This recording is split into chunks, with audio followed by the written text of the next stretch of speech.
2025년 4월 4일 금요일입니다.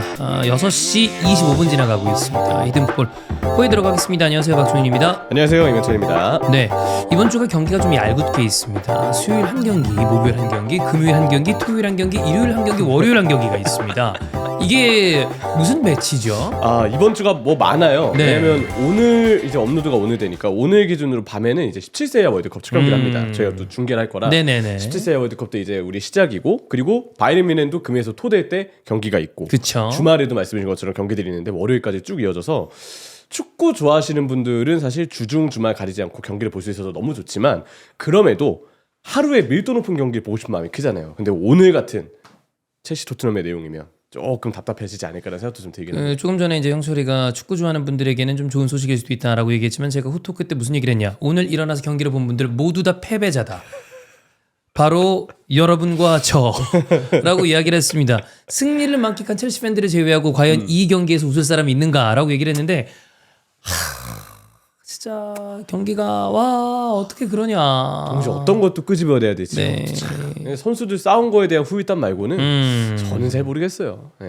그래서 이 주중 새벽 경기는 그 생업이 있으신 분들은 네. 정말 잘 한번 생각을 해보셔야 된다라고 그렇죠. 생각이 네. 좀 듭니다. 어쨌든 저희가 이번 주에는 호회를 한번 했어요.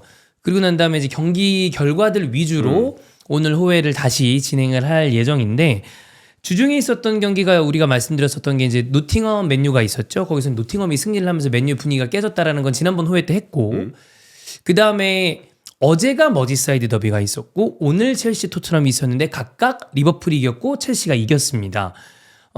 머지사이드 더비에서 포인트를 체크해 볼 만한 거는 커티스 존스를 오른쪽 사이드백으로 썼다는 겁니다. 그렇죠. 슬롯 감독의 이제 인터뷰나 여러 가지 정황으로 봤을 때 일찍이 생각을 좀 하고 있었던 것 같더라고요. 그러니까 우리 지금 브래들리도 없고 고메즈도 없고 66번도 없다. 우리 선수가 없으니 정말 누구라도 써야 돼 라는 마음으로 물론 배치를 한 걸 수 있겠지만, 어느 정도는 커티스 존스를 이 친구 잘하면 풀백 좀 하겠는데 이런 느낌을 받고서 좀 바라보고 있었다는 이 이야기들이 좀 많거든요.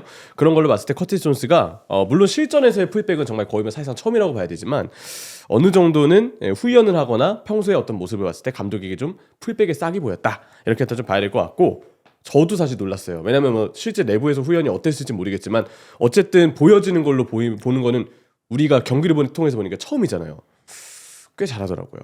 처음에 이제 공중볼 처리할 때 약간 미숙함이 드러났던 거 빼고는 이후에는 풀백으로 위치도 잘 잡고 열심히 뛰기도 하고, 뭐 나름 살라가 공 잡았을 때 안쪽으로 들어와서 공격적인 움직임도 좋았고, 이 선수 앞으로 상황에 따라서는 좀 풀백으로 좀 쓸만도 하겠는데, 그런 느낌이 좀 많이 들었던 그런 경기였습니다. 그럼 이게 추후 가능성에 대해서는 좀 어떻게 봐야 되는 건가요? 그러니까 임시방편이라고 봐야 되나요? 아니면 진짜 완전히 컨버팅까지 생각을 해봐야 되는 건가요? 일단은 아직은 임시방편으로 봐야 될 것 같긴 네. 한데, 왜냐면 이 한 경기는 물론 좋았지만 에버튼이 아예 내려선 경기였고, 압박이 들어오거나 아니면 좀 더 뭔가 더 상위 레벨의 팀을 만났을 때 그때 존스가 풀백에서 얼마나 잘 버틸지는 사실 아직 보여준 게 없어요. 이제 인터뷰에서 뭔가 존스가 뭐 원래부터 이런 가능성이 있었다, 원래도 생각했던 옵션이었다 이야기를 했지만, 그것만으로 커티스 존스의 컨버팅 가능성을 확신하기는 저는 좀 이르지 않나 생각을 하고요.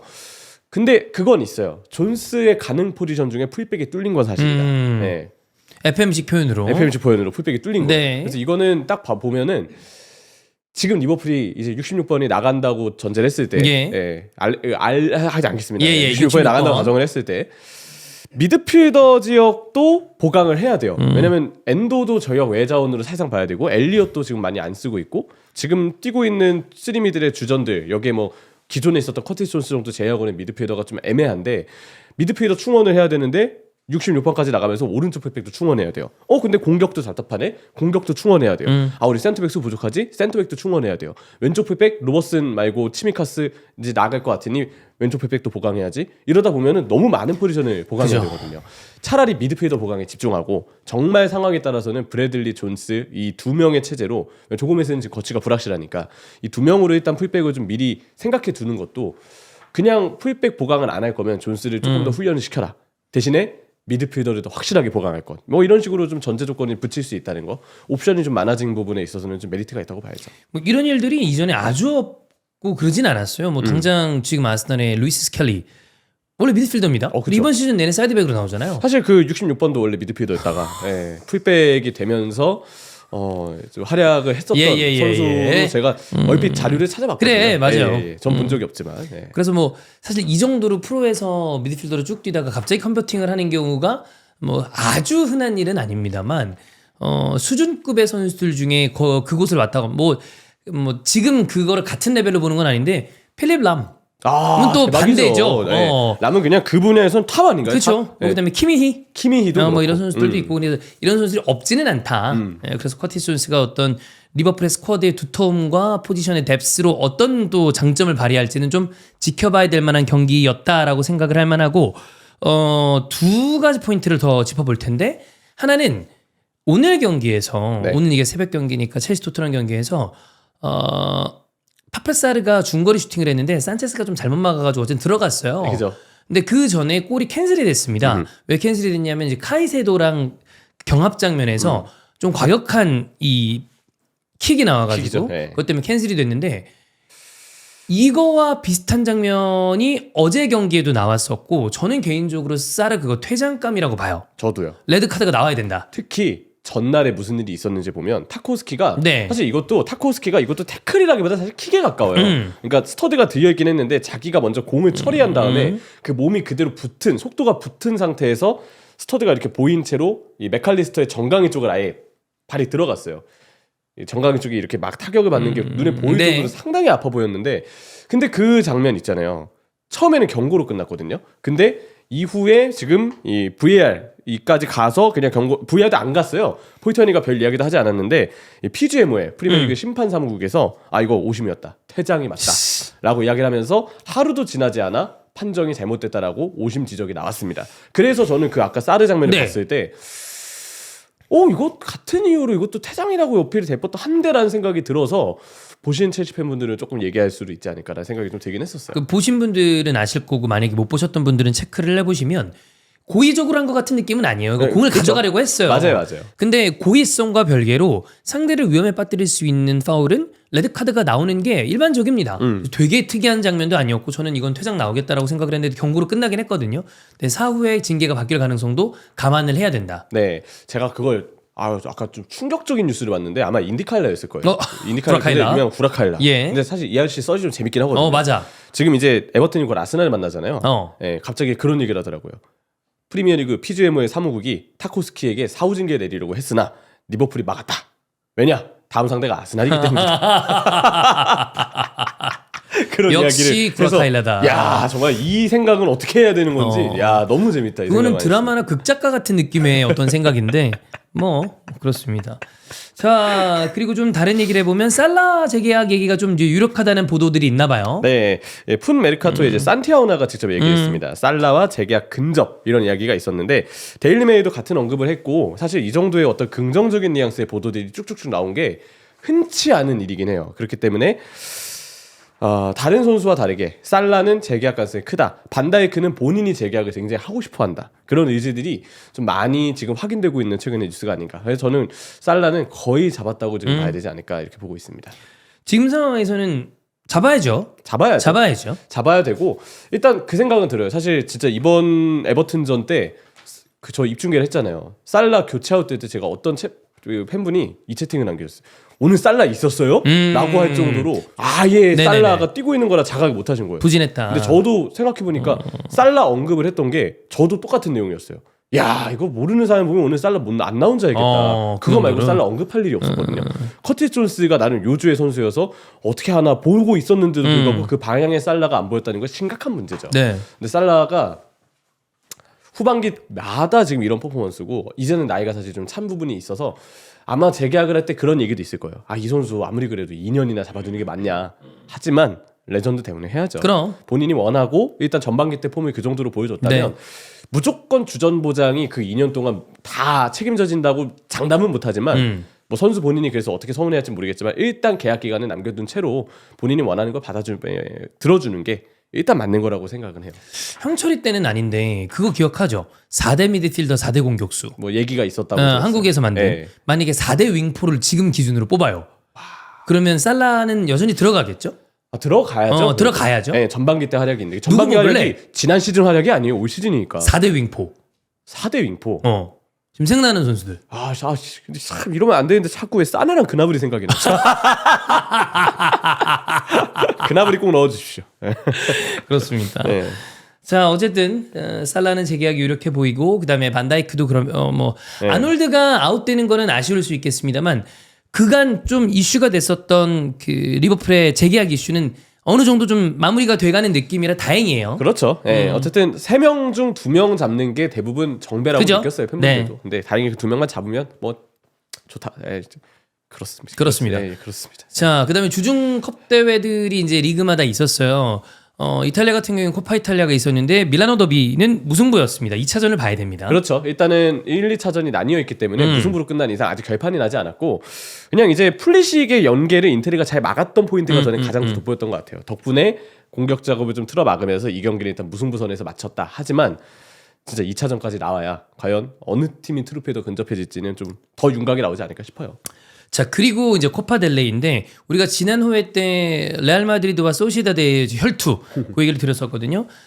요거는 아틀레티코 마드리드와 바르셀로나였는데 결국에는 바르셀로나가 올라가면서 그때 말씀드렸던 것처럼 아틀레티코 마드리드는 마드리드 더비 챔피언스리그 16강에서 그 패배한 다음에 정말 거의 모든 대회에서 쭉 미끄러지는 아주 부진한 사이클에 들어갔습니다. 3경기 1무 2패입니다. 예. 그리고 사실 이 정도 레벨의 팀은 그 팀의 선수들은 A매치 기간에 쉴 수가 없어요. 대부분은 대표팀 선수들이라서 주축이죠, 다. 경기를 만약에 못 뛴다고 해도 일단 이동하는 것 자체로 필요가 있고 그 이전에 이미 120분 혈투를 치르고 심지어는 이게 진출이 아니고 탈락이었잖아요. 그렇죠. 그 생각도 들더라고요. 만약에 그 정말 그때 훌리안이었죠. 투터치 그 PK 말 많았던 그런 상황 없이 결과적으로 만약에 아틀레티코가 올라갔다면 난 그러면 안 떨어졌을 수도 있다고 봐요. 전 그러면서 이게 달랐을 거라고. 사람의 기세라는 게 네. 이 사람이 하는 거기 때문에 물론 다 알 수 없는 일이긴 합니다만 몰랐다. 저는 거기서 약간 심리적으로 꺾인 게 좀 있지 그럼. 않을까. 왜냐면 그 전까지 아틀레티코 좋았잖아요. 심지어 그 레알전도 경기 자체로 보면 이긴 경기예요. 네. 1대0이었기 때문에 내용 잘 끌고 갔고 그 전에 분위기까지 아주 좋아 보였는데 뭔가 최근에 이 3경기 1무 2패의 성적은 심리적인 타격에서 오는 부분이 신체적인 것 못지않게 크지 않을까 이렇게 좀 보여지긴 하죠. 자, 그래서 뭐 페란 토레스가 또 득점을 했는데 페란 토레스는 요즘에는 좋아요. 그 영정도 마음에 든다. 올해 11골, 예. 벌써 11골입니다. 특히나 뭐 교체로 나왔을 때 위력. 근데 주전으로 나왔을 때도 나쁘지 않다. 올해 들어서 그러니까 원래 조금 부진했다가 올해 들어서 좀 살아난 선수들 몇 명 생각해 보면 이 페란 토레스도 그렇고 사실 우스망 덴벨레도 그렇잖아요. 예. 완전히. 올해 지금부터 완전히 만개한 느낌이고 올해 들어서 살아난 선수 그릴리시도 이제 리그 골을 거의 뭐 1년 만에 넣었으니까 이것도 올해 들어서 살아났다고 봐야 될지는 모르겠지만 어쨌든 25년 되면서 좀 이렇게 뭔가 전화위복하는 그런 선수들이 좀 이제 생겨나고 있는 것 같아요. 자, 그러면서 코파델레이 결승은 엘 클라시코가 됐습니다. 네. 저는 개인적으로 챔피언스리그 결승도 이번 시즌은 엘 클라시코가 될 가능성이 좀 있다고 봐요. 꽤 있죠. 네. 있다고 보이는데 그때마다 이 바르셀로나나 레알 마드리드나 뭐 약간 나름대로의 스토리들이 좀 있었어요. 네. 코파만 기준으로 봤을 때는요. 레알이 21세기는 다 잡았습니다. 이 두 팀 역사가 워낙 대단하고 그죠? 그렇기 때문에 뭐 20세기까지 기록을 넘어가면 네. 다양한 복잡한 기록들이 나오는데 우리가 주목해야 될 건 21세기 때 일들이잖아요. 어떤 일들이 있었느냐. 자, 2010-11 이때 레알이 이겼습니다. 그래서 레알 마드리드 무리뉴 감독이 첫 시즌 만에 네. 트로피를 들어올렸는데 개인적으로 그 2010-11 시즌에 바르셀로나가 저는 진짜 최고의 팀이라고 생각을 하거든요. 전력이나 메시의 폼이나 비아의 마무리 뭐 여러 가지로 봤을 때 이거는 축구사적으로 봤을 때도 가장 네. 강한 팀을 꼽으라면 들어가는 그렇죠. 팀이죠. 그러니까 사실 전력으로 봤을 때는 0809 때 바르셀로나가 트래블을 했는데 1011과 비교하면 아직은 패배 첫 시즌이었기 때문에 뭔가 바뀌어가는 과도기 같은 느낌이 좀 있었던 시즌이었어요. 1011이 완성됐는데 정작 트래블을 못했습니다. 왜인가로 생각해보면 결국 무리뉴의 레알이 상당한 반격을 했기 맞아. 때문에 그게 이 코파델레이에서 나왔던 거라고 좀 보면 될 것 같아요. 그때 호나에두 선수가 엘클라시코에서의 첫 골. 레알 오고 나서 두 번째 시즌이었거든요. 0910, 1011. 근데 두 번째 시즌 때 이 경기에서 첫 골을 넣으면서 결국 레알 마드리드가 우승을 차지했었던 결과가 나왔었죠. 네. 그리고 또 하나의 시즌 2013-14 시즌 이때는 바르셀로나가 사실 트래블 전 시즌인데 이 시즌 자체는 분위기가 별로 좋지 않았어요. 근데 그래도 코파라도 들어보자 이런 마음으로 바르셀로나가 덤볐지만 가레스 베일의 그 라인 나가가지고 이렇게 삥 돌아가지고 넣었던 골 있죠. 그 전설의 정말 베일의 장점이 다 나오는 그렇죠. 그 마이콘을 털어먹던 그거와 이게 되게 대표적이잖아요. 가장 상징적인 맞아요. 경기라고 좀 생각해요. 쭉 이렇게 돌아가지고 좀 속도로 압도적이죠. 뭐 이런 게 다 있나 네. 이런 생각이 드니까. 저도 보면서 야 이거 이렇게 덤비면 도대체 답이 어떻게 하나 없어. 이런 생각이 들 정도의 장면이었는데 그 베일의 활약에 힘입어서 레알이 또 우승을 했고 그때 베일 첫 시즌이었습니다. 네. 그래서 이 레알 마드리드가 2010, 11, 2013, 14 이 두 번의 코파델레이 엘클 결승을 만났을 때 모두 이겼기 때문에 바르셀로나 입장에서 이게 기록적으로 봤을 때는 사실 좀 찜찜한 부분은 있을 거예요. 그런 부분이 바르사의 애로사항은 아닐까 좀 보일 수 있겠죠. 근데 그렇다고 해서 또 그러면은 엘 클라시코 그러니까 그 코파델레이라는 어떤 타이틀 안에서는 그런데 최근에 엘 클라시코는 또 결과만 놓고 봤을 때는 바르셀로나가 좋아요. 그렇죠. 오히려 지금 한지 플릭이 오면서 엘클라시코는 다 이기고 있거든요. 올 시즌 4대 0승, 5대 2승. 그러니까 화력도 보여주면서 아예 안첼로티의 전술을 좀 쌈싸먹는 느낌까지 이전에 맞대결에서는 분명히 나왔었거든요. 아마 바르셀로나는 그 부분에 대해서는 자신감. 반대로 레알은 최근에 불거졌던 수비에서의 아주 큰 미스들. 뭔가 불안하잖아요, 수비들이. 그거는 제가 봤을 때 아무리 레알과 아스날의 지금 체급이 조금 더 레알이 우위인 부분이 있다고 해도 그래도 레알의 팬분들이 조금 우려하는 부분이 있다면 결국 수비 불안이 언제 터질지 모른다는 게 아닐까 싶거든요. 특히나 바르사전을 앞두고는 더 그런 부분에 대해서는 지금 좀 조마조마한 마음이 좀 들지 않을까 생각합니다. 방금 형철이가 이제 안첼로티 감독 얘기를 했는데 저희가 뭐 여기 따로 가져온 건 아닙니다만 뭐 그때 SNS에서 다뤘는데 안첼로티가 브라질 대표팀으로 만약에 가게 되고 그 다음에 알론소가 레버쿠젠에 남게 되면 클롭이 레알 마드리드의 감독이 될 수도 있지 않나라는 그 기사를 다룬 바가 있었어요. 영종이랑 찬호 형이랑. 네. 그럼 이제 재밌는 그림이 엘 클라시코가 독일 감독 대결이야. 한지 플릭과 클롭의 대결이니까 뭐 그런 부분 그리고 아놀드의 제회. 전 사실 그거부터 먼저 생각했어요. 예.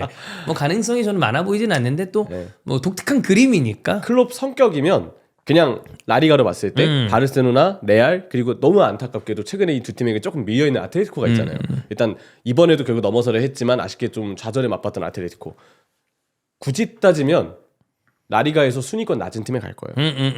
클롭의 성격이면 약간 그런 거 즐기는 스타일이라. 당시 리버풀도 그랬고, 그렇죠. 마인츠도 그랬고. 그러니까 정말 3강만 놓고 봤을 때는 레알보다는 아틀레티코에 좀 더 매력을 느낄 사람이 위리겐 클롭이다. 네. 예, 그래서 아놀드와의 재회는 그럴 리는 없는 걸로. 굉장히 싫어하는 것 같아요. 좀 그건 좀 보고 싶지가 않네요. 그렇습니다. 네. 자, 어쨌든 각 그 국가별로 지금 컵 대회 대진들이 완성이 됐습니다. 잉글랜드 같은 경우에는 FA컵에서 맨체스터 시티와 노팅엄 그리고 팰리스와 빌라 네. 이렇게 4강 대진이 만들어졌고요. 빅6 중에서는 유일하게 맨시티만이 남아 있습니다. 근데 상대가 노팅엄이다 보니까 수월하진 않아요. 네. 자, 그리고 방금 얘기 드렸던 구강컵 스페인의 코파델레이는 결승에 엘 클라시코 대진이 만들어졌고 독일이 이 DFB 포칼의 네. 경우에는 레버쿠젠이 떨어지면서 빌레펠트와 슈바벤의 대진이 만들어졌습니다. 근데 사실 요즘에 뉴캐슬의 우승도 거의 50여 년 만에 그죠? 우승이어서 굉장히 낭만이었잖아요. 네. 근데 70년이지. 70년이죠. 맞아. 50년이 마지막 70년이죠. 우승이었으니까. 맞아요. 그죠. 70년이죠. 2025년.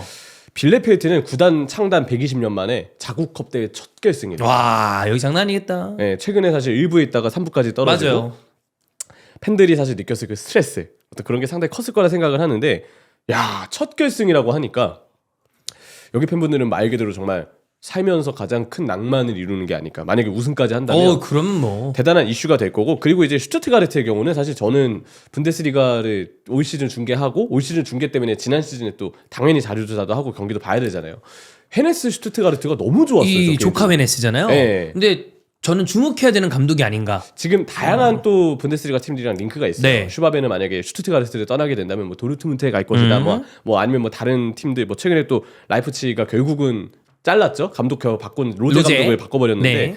뭐 다양한 독일 팀으로의 뭐 이적 가능성에 대해서 이야기들이 좀 나오고 있긴 한데 어쨌든 헤네스 감독의 슈투트가르트도 트로피를 하나 들어올리면서 뭔가 마무리를 짓는다면 이 또한 굉장한 의미가 좀 있지 않을까.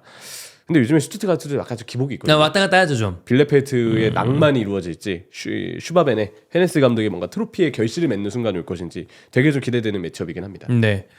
자, 그다음에 프랑스는 파리 생제르맹과 랭스의 경기가 만들어졌고요. 파리도 지금 잘하면 트래블 가능성이 있어요. 가능이 있어요. 가능해요. 그리고 특히나 챔피언스리그에서 보여주는 퍼포먼스가 굉장히 좋기 때문에 빌라죠 8강 상대가. 네, 대진으로 봤을 네. 때도 물론 어떻게 될지 모르겠습니다만 탑독은 파리 생제르맹이라고 봐야죠. 그렇죠. 네.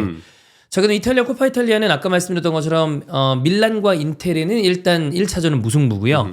그다음에 볼로냐와 엠폴리의 매치업도 있기 때문에 과연 인테르도 또 어느 정도의 모습을 네. 보여줄 수 있을지 봐야 됩니다. 인테르도 여전히 트래블 가능성이 남아 있습니다. 충분히 남아 있죠. 네.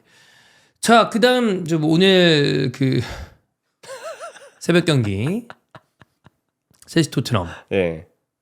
저는 경기에 대해서 할 말이 없습니다. 네. 그냥 전 보면서 이제는 그 있잖아요. 같은 경기에서 나오는 이슈를 다 뭔가 얘기하면은 항상 같은 얘기가 나오거든요. 하나하나 쪼개서 이제 토트넘 경기는 하나하나 쪼개서 그때그때 경기마다 다를 필요가 있다고 생각을 해요. 왜냐면 아직도 리그가 한 2달가량 남아있기 때문에 네. 이번 달 다음 달. 저는 이번에 가장 생각났던 이슈는 우도기를 계속 믿어가는 게 맞는 걸까라는 생각이 들었어요. 지난 시즌 포스텍과 우도기는 좋았습니다. 음. 이번 시즌 그 이른바 좀 갈렸죠. 그렇죠. 근데 그리고 난 다음에 보여주는 우도기의 모습은 이전에 그 이탈리아 무대에서 잘했던 게 있었기에 망정이지 뭐 지금 이 정도로 하면 감독의 쓰임새와 별개로 작년이 너무 오버에 돼서 잘 됐던 거 아니야? 플럭 시즌 아니야라고 생각할 수 있는데 또 포스텍이 너무 잘못 쓰고 있다라는 생각도 좀 들긴 들고 그래요. 그렇죠. 근데 저는 좀 아쉬웠던 게 시즌 단위로 보면 정말 올 시즌은 그냥 말 그대로 우도객은 주저앉은 시즌이에요. 망 시즌이에요. 망 시즌이에요. 그리고 가장 이 이슈를 다뤄볼 만한 필요성을 느낀 게 마지막에 스펜스 센터백 쓰고 우도기 풀백 썼잖아요. 네. 사실 저는 솔직히 그게 맞나 싶거든요. 어. 차라리 바꾸면 바꿨지 공격이 필요하고 골이 필요한 상황이 계속 우도기에 대한 어떤 그 공격력을 도움이 안 돼 공격에. 그렇죠. 네. 근데 그걸 신뢰하는 게 맞을까라는 생각이 들었어요. 우도기의 문제점은 요즘에 아예 시야 자체가 너무 좁아져 있어서 공격 진영에 올라갈수록 판단이 안 된다는 점. 그러니까 열심히는 뛰죠. 그런 움직임이나 이런 거에 대해서 원래 해왔던 습관이 있기 때문에 침투 같은 걸 가져가는 것 자체는 좋은데 공 가진 상황에서 다음 판단이 너무 안 돼요. 그리고 그냥 제가 그냥 쭉 봤을 때 느껴지는 건 수비할 때 성급하게 가서는 빈도가 너무 많아졌어요. 그게 독이 되는 경우가 많아졌고 근데 그나마 수비는 양반이면 양반 공격이 너무 지금 심각하게 문제이기 때문에 이거는 주위 동료들한테까지도 지금 영향을 좀 주고 피해를 주고 있거든요. 스펜스를 좀 더 비중 있게 봐야 될 수도 있다. 물론 이제 토트넘은 사실 이런 얘기를 할 때마다 다음 감독이 누가 될지 모른다. 그게 제일 중요하긴 해요. 감독이 바뀔지 어떨지도 모른다. 이런 것 때문에 참 많은 어떤 불확실성이 있는 상황인데 어떤 감독이 오더라도 풀백의 우도기의 비중을 이제 한 번쯤은 좀 돌아봐야 되지 않을까라는 생각이 들 정도의 퍼포먼스인 것 같아요. 네. 좀 많이 안 좋습니다. 네. 아 토트넘은 좀 쉽지 않고 첼시는 경기 잘하진 않았어요. 뭐 되게 인상적인 경기는 아니었는데 토트넘이 워낙 또 안 좋고 중요한 순간에 그 사실상 그거는 수비 완전 미스거든요. 네. 콜파머의 크로스를 완전히 그냥 프리로 뒀고 엔조가 쇄도하는데 아무도 안 막아. 그쵸. 그러니까 그냥 무난하게 넣죠. 그래서 그래도 그나마 이제 좀 살아나야 했던 파머가 자신감을 끌어올릴 수 있는 그런 도움이었다는 점에서 의의가 있는 것 같고 승점 일단 딴 것에 만족을 해야 되지 않을까. 왜냐면 지금 첼시도 굉장히 중요한 또 순위권에 있기 때문에 챔피언스리그 티켓을 5위 안에 들어가면 딸 네. 프리미어리그는 그렇게 되겠지만 그렇죠. 어쨌든 그 안에 들어가려면 경쟁이 꽤 셉니다. 결과를 냈다는 것에 의의가 좀 있지 않을까라는 생각입니다. 네. 자, 그다음에 다른 경기도 좀 보면 브라이튼 빌라가 3대 0으로 이기면서 아센시오 레시포드 둘이 네. 좋고요. 아 지금 아센시오 10경기 8골 하나에도 10경기 중에 선발이 4경기밖에 안 됩니다. 자 레시포드 11경기 3골 4개 도움입니다. 아까 올해 개가천선한 선수 예. 우스망 덴벨레, 페란 저기 아센시오를 빼먹었죠. 아센시오, 레시포드, 그릴리시. 글리시. 아, 왜냐면 골 들어간 게 너무 신기하더라고요. 그렇긴 해요. 레스터전에 그릴리시가 골을 넣었는데 23년 12월 16일 이후로 첫 리그 득점. 그동안 맨시티 선수 15명이 득점을 했고요. 15명이 112골을 넣었어요. 횟수로는 3년 만에 넣은 거야. 23, 24, 25니까. 아, 그렇네요. 네. 횟수로는 대단한 일입니다. 네. 자, 어쨌든 네. 맨시티 레스터 이겼고 뉴캐슬이 브랜트포드 이삭이 또 득점을 하면서 프리미어리그 20골을 넘긴 최초의 뉴캐슬 선수가 됐습니다. 이게 앨런 시어러가 연속을 못했대요. 맞아요. 띄엄띄엄 네네. 했고 이전에 연속으로 20골을 넘겼던 건 블랙번이에요. 네, 그랬다고 하던데 이삭이 그래서 뉴캐슬 역사를 새로 썼다. 의미가 좀 있죠. 뭐 최근에 이거랑 별개로 그 이라올라의 본머스가 좀 흔들립니다. 일단 그 주중이 아니죠. 지난 주말에 예. 있었던 맨시티와의 그 FA컵만 봐도 이 팀이 진짜 이라올라의 스타일답게 압박 진짜 잘해요. 할 땐 제대로 합니다. 문제는 이후의 대처가 조금 안 되는 것 같아요. 일단 첫 번째 본머스 스쿼드가 좀 얇죠. 그리고 이라올라의 스타일 자체가 조금 완급 조절이 능숙하다고 말하기에는 요즘의 경기들은 그렇지 않은 경기들이 좀 있었어요. 당장 맨시티전만 보더라도 전반에 너무 엄청 오버페이스를 좋았죠. 해서 결국 후반 됐을 때는 뭐 힘을 사실상 못 쓰고 그렇지. 그냥 땡겨 쓴 거야. 예, 이라올라가 지금 토트넘 링크가 좀 있잖아요. 그 있죠. 포스테코글루랑 비교하면 포스테코글루의 셀틱 때랑 비교하면 이라울라의 본머스의 모습은 압박 전술은 퀄리티가 상당히 차이가 납니다. 음. 근데 완급 조절은 이라울라도 아마 어떠한 팀으로 가더라도 조금 우려를 받을 수 있는 변수가 있지 않을까라는 생각이 요즘 들었던 것 같아요. 대신 본머스의 스쿼드 자체가 얇다는 부분은 네. 또 고려를 감안은 하기는- 해야 된다. 네, 그건 좀 하긴 해야죠. 네. 자, 그리고 이제 부상 얘기로 마지막 마무리하면 될 것 같은데 일단 김민재 선수가 뭐 여러 기사에 따르면 어쩔 수 없다. 훈련 복귀했고 다 네. 뛰어야 된다. 이 느낌인 것 같아요. 큰 일이 없다면 잔여 경기, 전 경기 선발.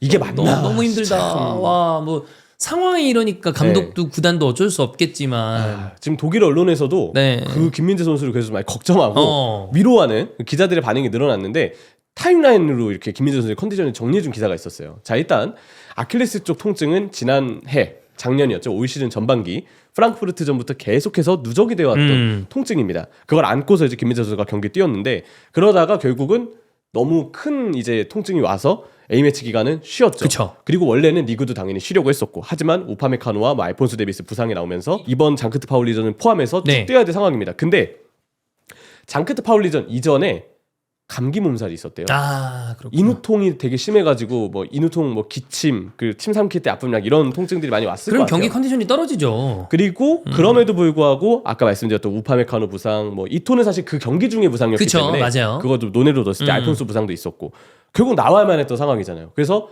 감기 몸살이어서 더 쉬어야 되는데도 불구하고 김민재 선수가 나왔습니다. 그 경기를 뛰었어요. 그랬더니 그 감기 몸살 인후통 이게 그걸 안고서 뛰다 보니까 지금 또 허리가 아픈 상황이 됐대요.